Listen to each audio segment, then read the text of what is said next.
అయితే సార్ మీకు అప్పా సూరి క్యారెక్టర్ అనేది మేము ఒక డిఫరెంట్ ఎక్స్పీరియన్స్ డిఫరెంట్ జగపతి వారిని చూసాం మేము ఆన్ స్క్రీన్గా. బుచ్చిబాబు గారు చెప్పినప్పుడు క్యారెక్టర్ ఈ గెటప్ దగ్గర నుంచి నేరేషన్ చేశారా, లేకపోతే మీ క్యారెక్టర్ బిహేవియేషన్ అదే ఒకటి నేరేట్ చేశారా? ఎలా మీరు ఇది ఇంతసేపు ఇంత కష్టం అప్పల్ సూరితో ప్రాణం పెట్టారా అని లెవెల్లో ఉంది క్యారెక్టర్? నాకు డైరెక్టర్స్ మీద నమ్మకం ఉన్నప్పుడు ఎక్కువ కథ వాళ్ళు చెప్పలేదు, నేను అడగల. అవునా? ఇది కూడా అంతేనా? ఇది కూడా అంతే. ఓకే. నాకు గుర్తుండి అసలు బుచ్చిబాబు నాకు కథ చెప్పినట్టు నాకు గుర్తులేదు. ఓకే. గుర్తులేదు. ఓకే. ఎంత బట్ ఎక్కువసేపు అయితే చెప్పలా, 10-15 నిమిషాల కంటే ఎక్కువ చెప్పలా. ఓకే. ఈ గెటప్ అది చూపించారా? గెటప్ కొన్నాళ్ళ తర్వాత చూపించాడు. ఓకే.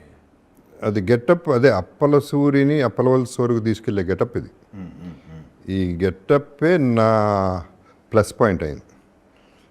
అది అంటే ఆ ట్రాన్స్ఫర్మేషన్ వల్ల నాకు వచ్చిన అడ్వాంటేజ్ ఏంటంటే ఇండియాలో మొత్తం డైరెక్టర్స్ చూస్తారు ఈ సినిమాని, టాప్ డైరెక్టర్స్ అందరూ చూసి కొంచెం మారిస్తే వేరే రకంగా చూపించచ్చు అనే నమ్మకం బుచ్చి నాకు ఈ సినిమాలో ఇప్పించాడు. Super sir.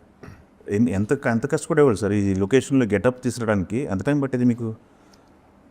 టైం పట్టింది కానీ నేను కష్టపడలా, కష్టం వాళ్ళు పడ్డారు. మేకప్ మేకింగ్లు వీళ్ళు time when you're enjoying it every moment is a pleasure. Okay. So ఇది కష్టం అనేది లేదు. 3 hours పట్టింది. 3 hours daily 3 hours. Oh my god. 3 hours పడుతుంది, తీయడానికి 1 hour పడుతుంది.